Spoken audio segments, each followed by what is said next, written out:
Los invito a abrir sus Biblias en el libro de Éxodo. Busquen Éxodo 3, lo vamos a tener ahí y después vamos a ir leyéndolo a medida que vamos avanzando en la reflexión de hoy.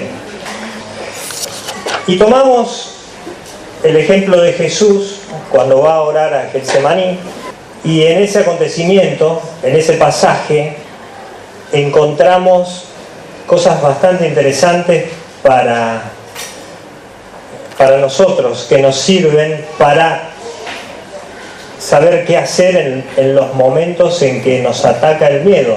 ¿Por qué? Porque Jesús, dice Marcos, tuvo temor.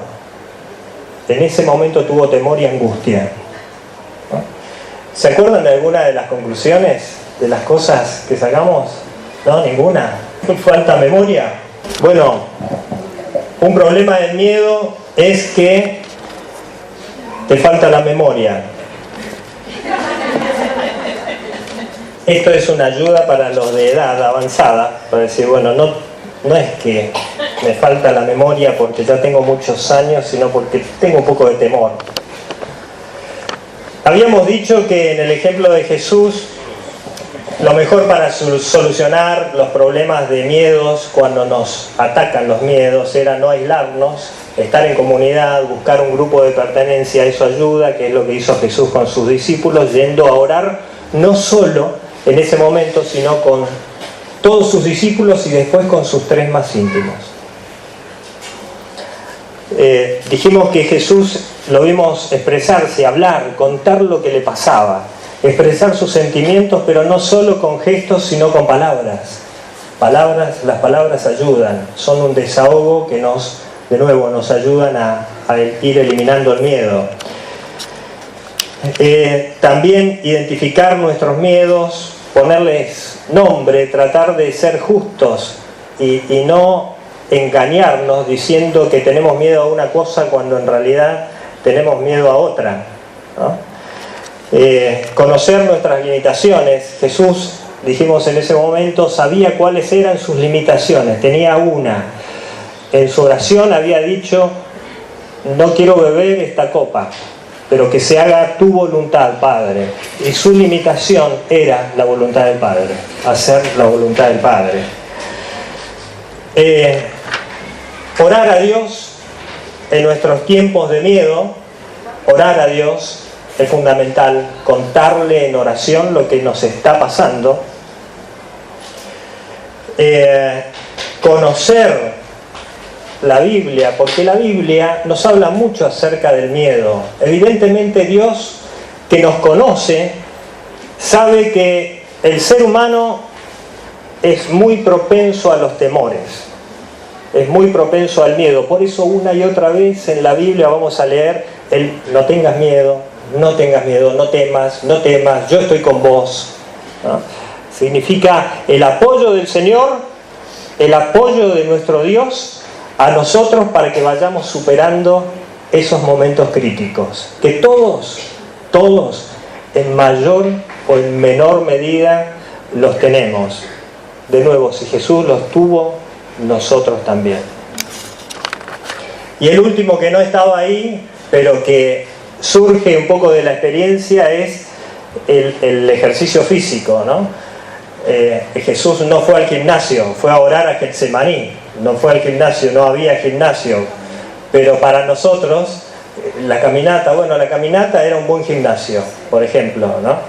Los especialistas dicen que hay un pueblo, que no me pregunten dónde, hay un pueblo en donde la gente no vive estresada y no vive con miedos y vive mucho, y eso está vinculado primero a su dieta y en segundo lugar a que es una ciudad con muchos altibajos. Es decir, si van al supermercado van caminando porque no amerita ni siquiera tener auto, es tan chico que ni siquiera tener auto, y a lo mejor te queda 300 metros, pero son 300 metros para abajo, después tenés que volver a tu casa, y los 300 metros para arriba son complicados para todos aquellos que han escalado alguna montañita alguna vez.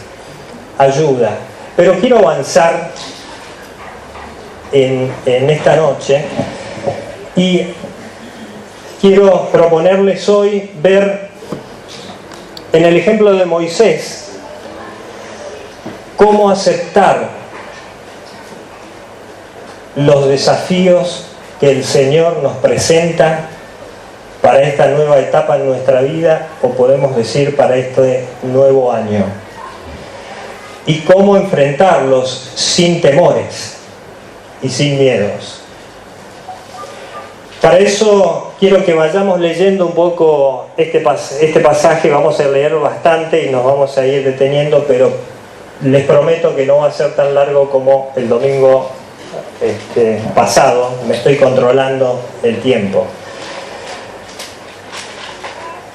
Lo primero que hay que entender es que nuestro Dios no es un Dios muerto, no es un Dios que habló una vez y ya no habla más.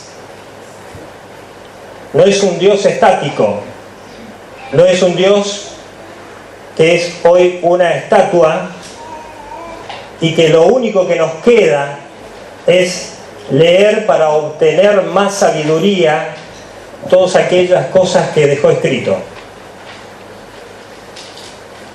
De esos dioses hay muchos. Nuestro Dios no es así. Nuestro Dios, en primer lugar, vive, está vivo, está hoy aquí con nosotros, está en tu corazón. Eligió tu vida y mi vida para hacer de nosotros su templo. Vive con nosotros. Al no ser un Dios estático y ser un Dios de movimiento y de acción, lo que quiero es que veamos el tema de no le tengas miedo a los desafíos que Dios te propone hoy. No le tengas miedo a los desafíos que Dios te propone hoy. Dios, como es un Dios vivo, te va a presentar desafíos para tu vida. Y nos va a presentar desafíos para nosotros como iglesia también. Pero quiero centrarme en esta tarde, noche, en los desafíos para tu vida y para tu familia. Y estos desafíos, siempre me gusta aclarar, no tienen que ver solamente con nuestra función dentro de la iglesia. Eso es solo una parte.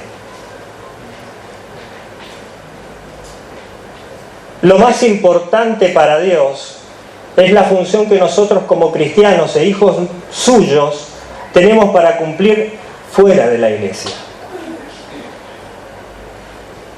Acuérdense cuando Él nos dice que somos sal y luz, ¿no? La verdad que en la iglesia hay mucha luz. La luz la tenemos que encender donde hay oscuridad. Y oscuridad hay afuera. Oscuridad hay en tu familia, en tu trabajo, obviamente en el mío también. Hay en nuestro vecindario. Oscuridad hay en nuestro país, como decía Karina hoy. Son momentos críticos que se están viviendo. Es ahí donde nosotros como cristianos no podemos dejarla pasar. Dios espera algo de nosotros. Dios espera algo de nosotros. Dios esperaba algo de Moisés y por eso lo llamó. Vamos a ver y empezar a leer. En primer lugar, Dios a Moisés le daba autoridad para enfrentar el poder del faraón. Lo primero que le dice, Dios le pide 5 cosas a Moisés, que las vamos a ver. La primera era, mira Moisés, te necesito, lo primero que vas a hacer es, vas a ir y te vas a presentar delante del faraón. Y vas a decirle esto. Dice que Moisés estaba, estoy leyendo el verso 3, voy a avanzar unos versículos para no hacer tan larga la lectura. Y dice que Dios se le aparece a través de una zarza ardiendo, una zarza, una especie de arbusto que se estaba prendiendo fuego y que el fuego no se consumía. Generalmente eso dura muy poco, se enciende y dura poco encendido, y la particularidad que tenía era que no se consumía. Se acerca y era Dios manifestándose ahí, en medio de la zarza. Dice: Moisés, Moisés, aquí me tienes. Respondió: no te acerques más, le dijo Dios. Quítate las sandalias, verso 5, porque estás pisando tierra santa. Yo soy el Dios de tu padre, soy el Dios de Abraham, de Isaac y de Jacob. A esto Moisés se cubrió el rostro, pues tuvo miedo de mirar a Dios. Pero el Señor siguió diciendo: ciertamente he visto la opresión que sufre mi pueblo en Egipto. Los he escuchado quejarse de sus capataces y conozco bien sus penurias. Así que he descendido para liberarlos del poder de los egipcios y sacarlos de ese país para llevarlos a una tierra buena y espaciosa, tierra donde abundan la leche y la miel. Me refiero al país de los cananeos, hititas, amorreos, fereceos, heveos y jebuseos. Han llegado a mis oídos los gritos desesperados de los israelitas, dice el Señor. Y he visto también cómo los oprimen los egipcios. Así que disponte a partir, le dice a Moisés. En otras palabras, prepárate para salir. Entre paréntesis, según el pastor es porque hay alguien cerca de la consola con el celular prendido. Entonces, si es así, dice el pastor Gustavo que lo apaguen.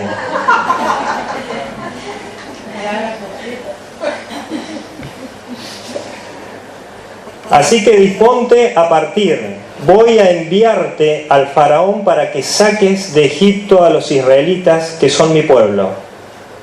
Pero Moisés le dijo a Dios: ¿y quién soy yo para presentarme ante el faraón y sacar de Egipto a los israelitas? Dios le dice: yo estaré contigo, le respondió Dios. Qué linda frase esta.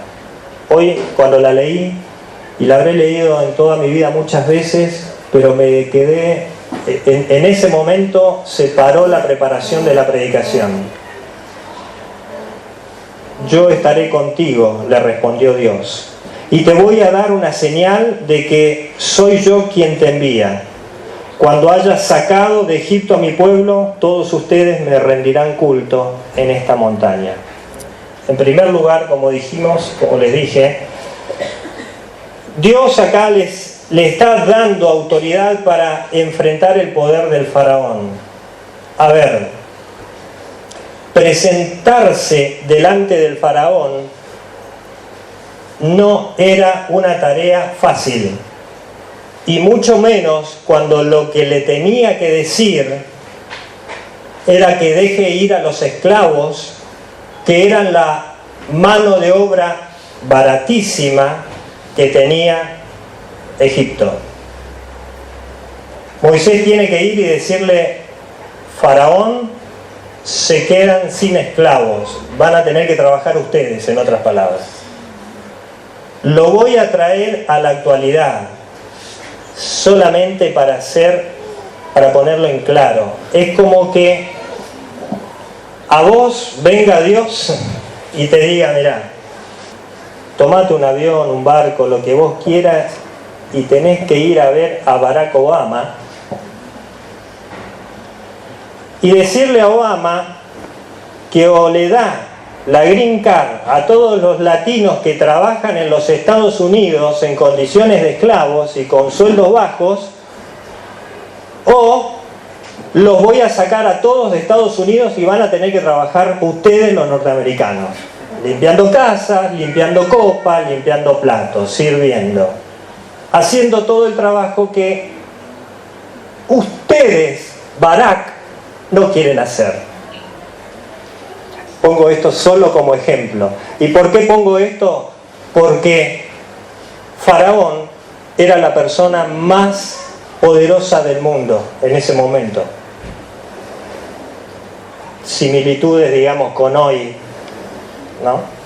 Siempre se dice que el presidente de los Estados Unidos es la persona más poderosa del mundo. ¿Cómo te sentirías? Está complicado, ¿no? Está complicado.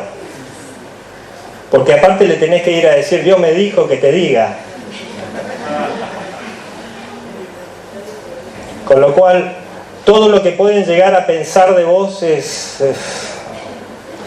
Y empezás a pensar, y la CIA, y el FBI, y Guantánamo, lo entiendo a Moisés. Hasta acá voy entendiéndolo.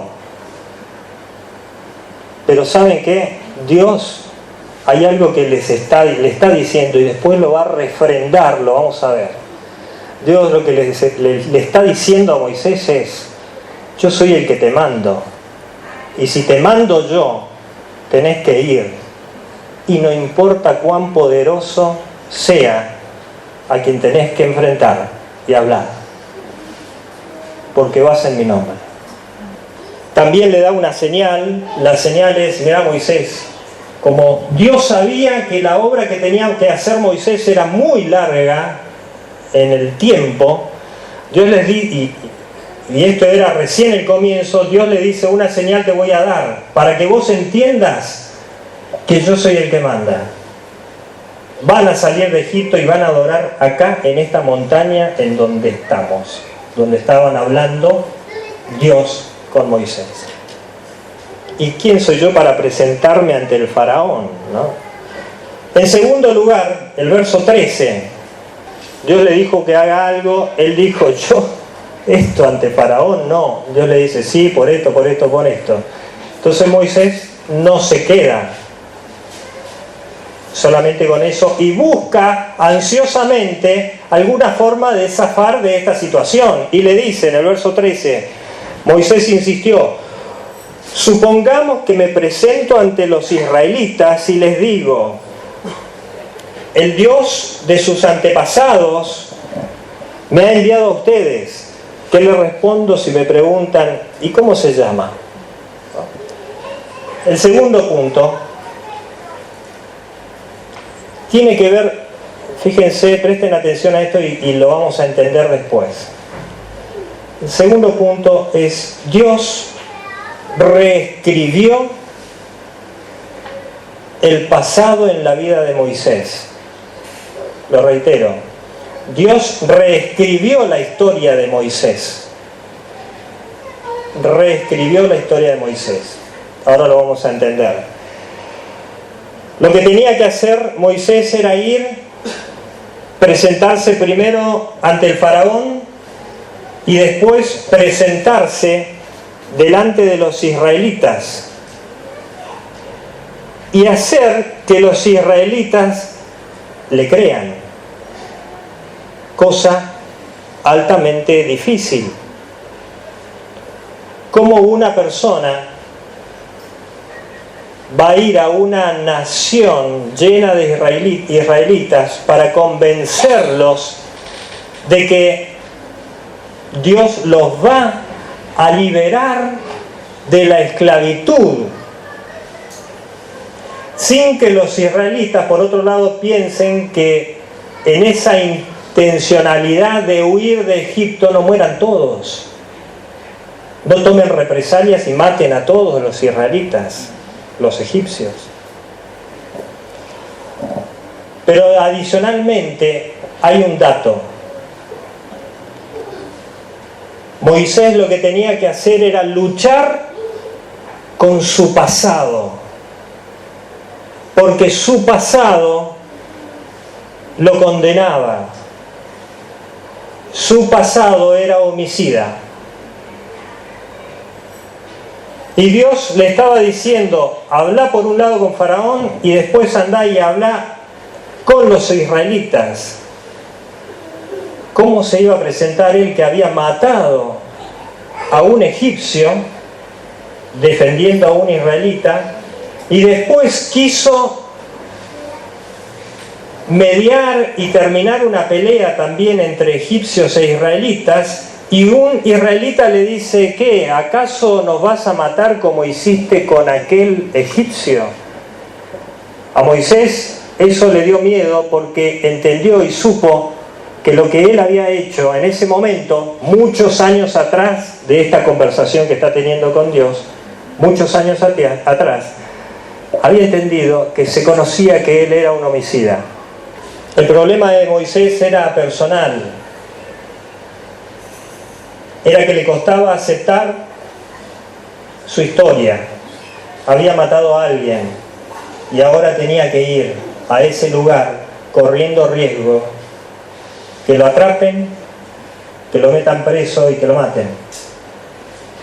Para él era mejor quedarse a cuidar ovejas ahí donde estaba, tranquilo.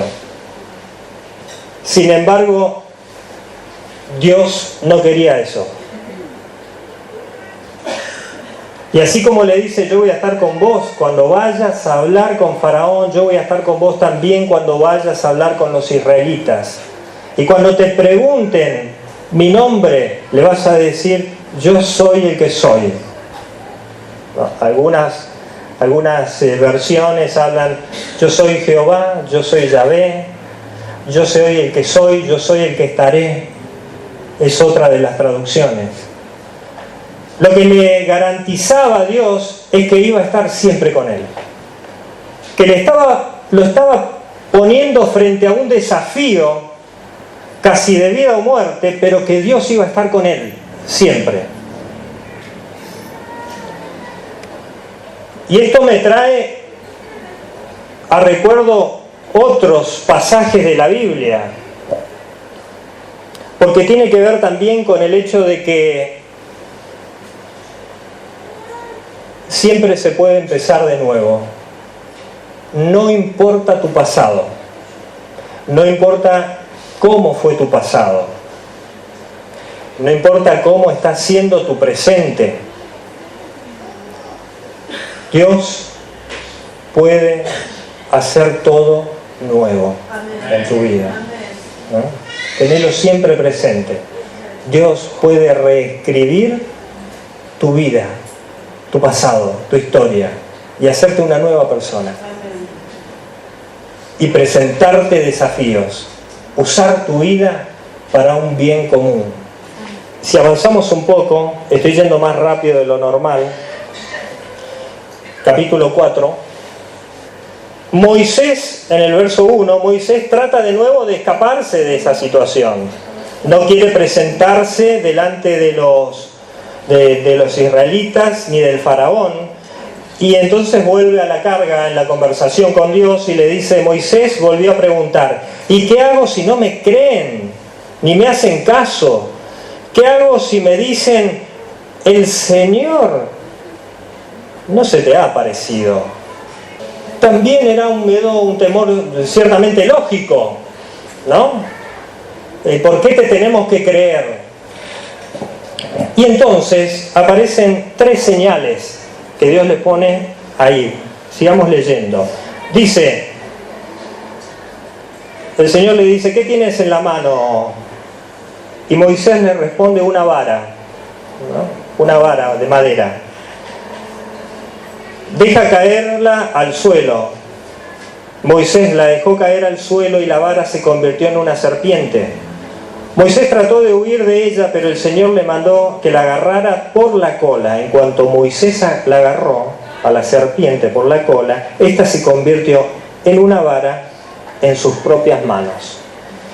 Esto es para que crean que yo, el Señor, el Dios de sus padres, Dios de Abraham, de Isaac y de Jacob, me ha aparecido a ti. Y ahora ordenó el Señor: llévate la mano al pecho. Algo así, perdón, ¿no? Llevarse la mano al pecho era hacer así.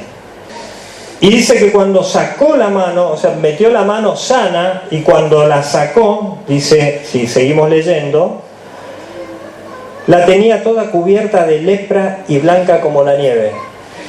llévatela otra vez al pecho, le dice el Señor. Se la llevó de nuevo y al sacarla la tenía tan sana como el resto del cuerpo. Y Dios le dice, si con la primera señal milagrosa no te creen ni te hacen caso, tal vez te crean con la segunda, pero si no te creen ni te hacen caso después de estas dos señales, toma agua del Nilo y derrámala en el suelo. En cuanto el agua del río toque el suelo, se convertirá en sangre. Sí, hasta ahí. Vamos de nuevo, a ver. ¿Se escucha bien a pesar del ruido? Sí. ¿O agarro otro? ¿Cuál? ¿Este? ¿Se escucha bien? Bueno, lo tengo acá por las dudas. Son tres signos. En este punto, Dios le dice a Moisés, presentate ante Faraón, presentate ante los israelitas, pero tené presente no solo que yo voy a ir contigo, sino que te voy a hacer una persona creíble. Te voy a hacer una persona creíble. En estos ejemplos que pone el Señor, están cargados de simbologías. Por ejemplo, en primer lugar habla de una vara y una serpiente.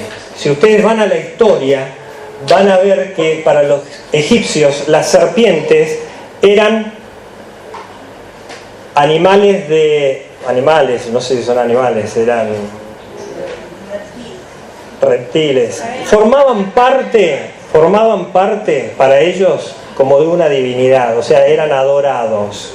La serpiente era un símbolo que estaba inclusive tallada dentro del bastón de mando del faraón, ¿no? Era un símbolo para los egipcios. Claro, lo que muy sutilmente Dios le está diciendo a Moisés es esto, y Moisés lo entiende, porque vive en esa época.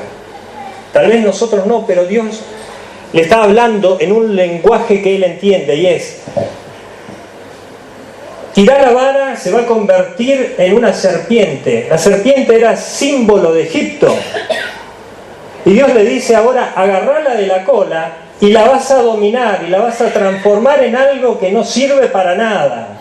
Una simple vara. Y Moisés, cuando lo hace, internamente entiende que lo que le está diciendo Dios es: yo mando, no Faraón. Y yo te voy a dar autoridad a vos para que vos vayas en mi nombre y hagas esto. No tengas miedo, andá y habla con Faraón. El segundo signo que le pone es el de la lepra, la mano, ¿no? Ese era un signo que tenía que ver más con los israelitas. Porque recuerden, Moisés le está diciendo, pero no me van a creer. Sí te van a creer, porque si no te creen los israelitas, hace esto. La lepra para ellos era una enfermedad sin cura y muy repudiada. Le tenían mucho temor. La lepra no era algo que se curaba. Cuando Dios hace este milagro, lo que le está diciendo es: andá. Y si no te creen, hacé esto de la mano y te van a creer que vos no vas porque vos querés, sino que vos vas en mi nombre. En el nombre del gran yo soy. Y el tercer signo tiene que ver, por lo que leímos, agua del Nilo y sangre. El Nilo para los egipcios era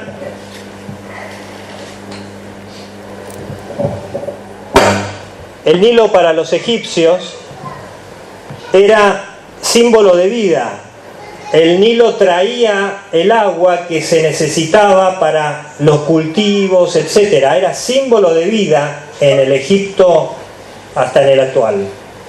Y la sangre para los egipcios era una impureza, era algo impuro. Tocar sangre para ellos era algo impuro, con lo cual lo que le está diciendo, le está mostrando Dios es: si no te creen de todos modos, agarrá agua del Nilo, tirala en el suelo y se va a convertir en sangre. Es decir, lo que para ellos es un símbolo de vida que le da vida, yo lo voy a transformar en algo impuro, porque acá el que manda soy yo, y el que da vida soy yo, no el Nilo, y el que manda soy yo.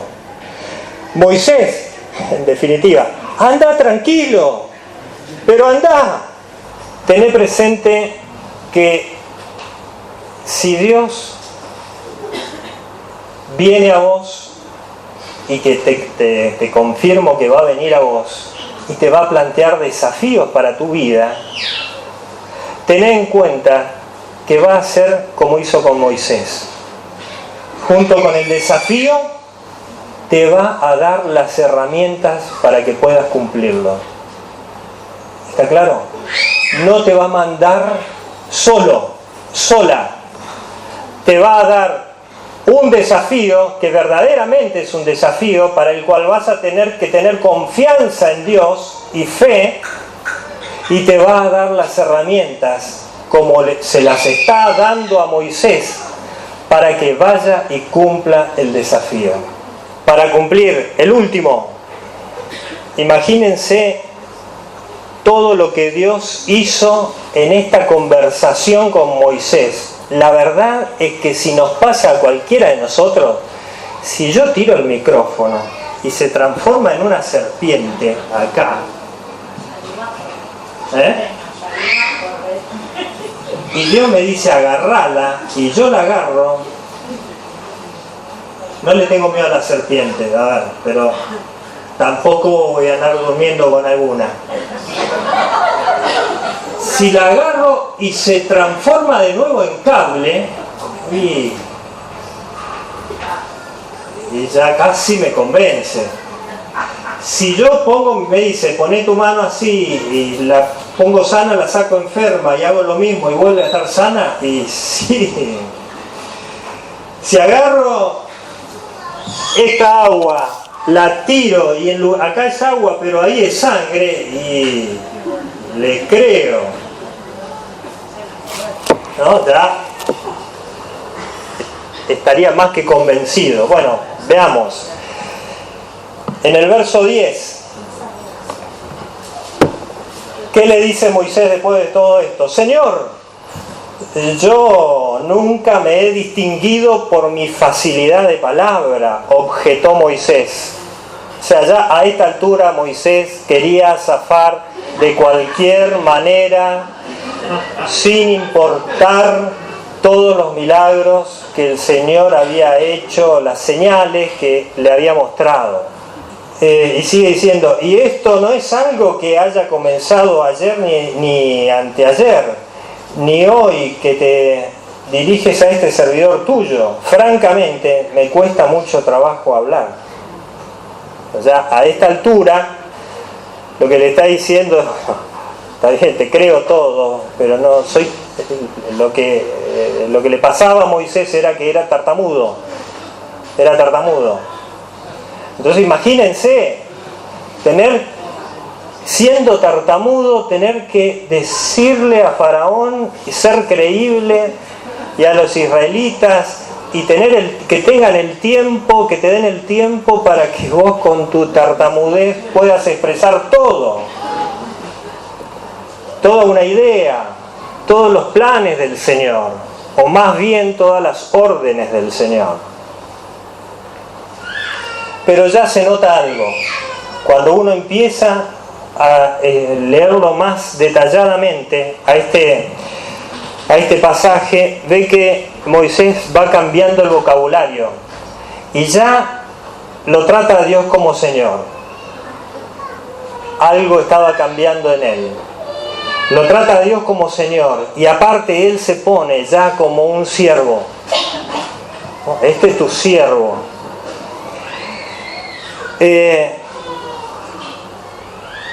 Pero por otro lado, hay algo que seguramente a Moisés le costaba mucho entender, y es: Dios, hiciste conmigo, enfrente mío, un montón de milagros en esta pequeña charla. ¿Por qué no me sanás de la tartamudez si voy a hablar normalmente? ¿No creen que esa era una esperanza? Estaba implícito prácticamente. Y sin embargo, Dios no lo sana. Y acá, en este acontecimiento, cuando Dios no sana, cuando uno estudia mejor el pasaje, más detenidamente, este vocabulario, esta charla, la podemos encontrar en un nivel de sabiduría, en donde Dios le está diciendo de alguna manera a Moisés: yo estoy por sobre todas tus capacidades o debilidades. Vos no te preocupes por tus impedimentos físicos. Ocupate de cumplir y de obedecer lo que yo te digo. Del resto me ocupo yo. Quiero contarles algo, porque esto, entre paréntesis, ¿no?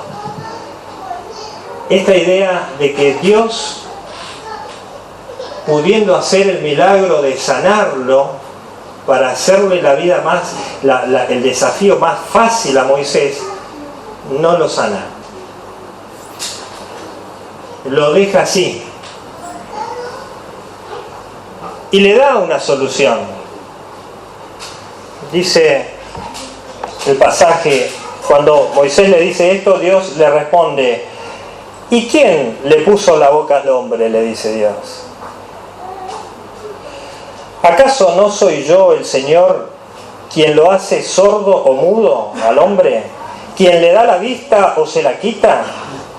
Anda, ponte en marcha, que yo te ayudaré a hablar y te diré lo que debas decir. Señor, insistió Moisés, te ruego que envíes a alguna otra persona.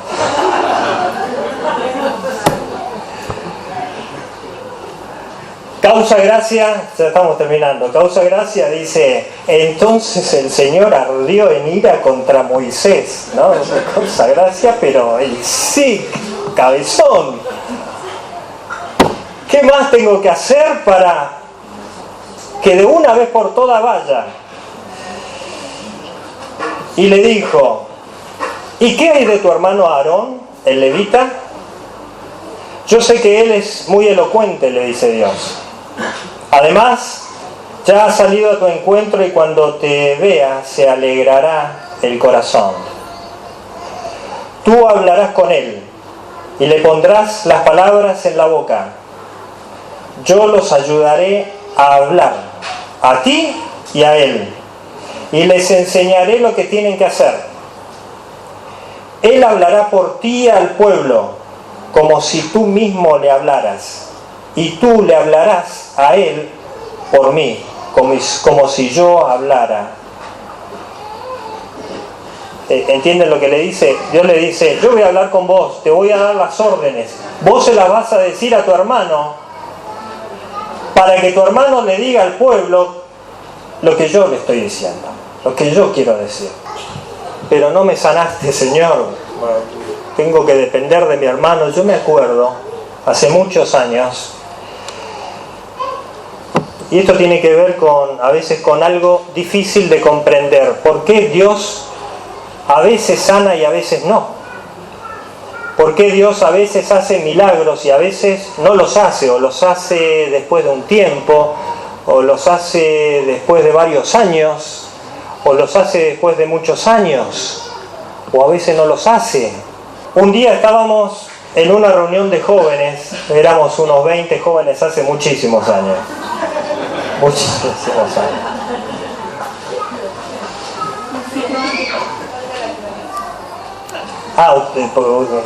Ahora entiendo por qué se ríen. Y estábamos en la casa de uno, ¿no? El dueño de casa era un chico joven, 20, 21 años, como yo tenía esa edad en ese momento.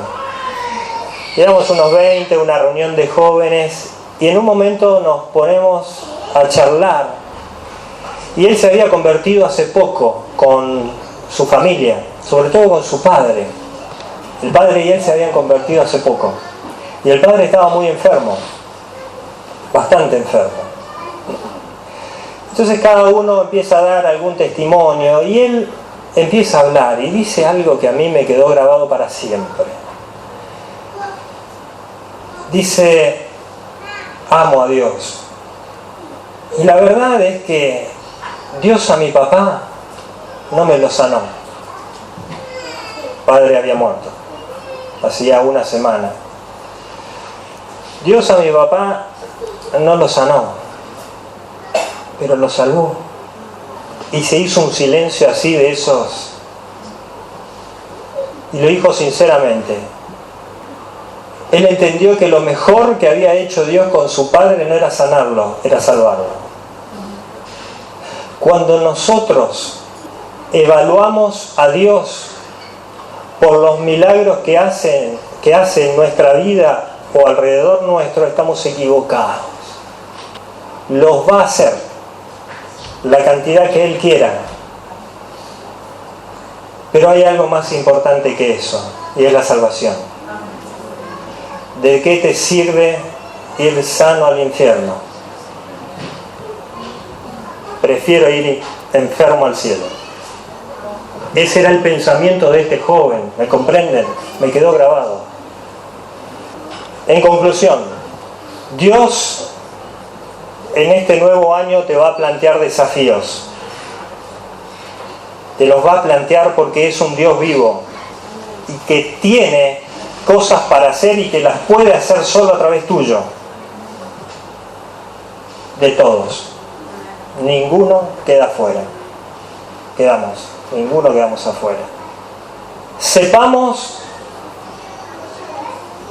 que junto con el desafío para nosotros vienen las herramientas de parte de Dios y la credibilidad suficiente para que nos plantemos delante del desafío y vayamos a cumplirlo en el nombre del Señor, porque el que nos manda es Él. Y si nos manda Él, el éxito está de nuestro lado. El éxito está de nuestro lado. No tengas miedo al desafío que el Señor te está planteando. Algunos ya lo sabemos. Otros lo están imaginando. Otros saben que vendrá. Otros no sabían que iba a venir algún desafío. Va a venir. Estate preparado, pero por sobre todas las cosas, recordá que junto con el desafío viene la palabra clara de Dios que dice: yo voy a ir contigo, yo voy a estar con vos. No lo vas a hacer por tus habilidades, por tus propias fuerzas. Lo vas a hacer en mi nombre, con mi poder, con mi autoridad.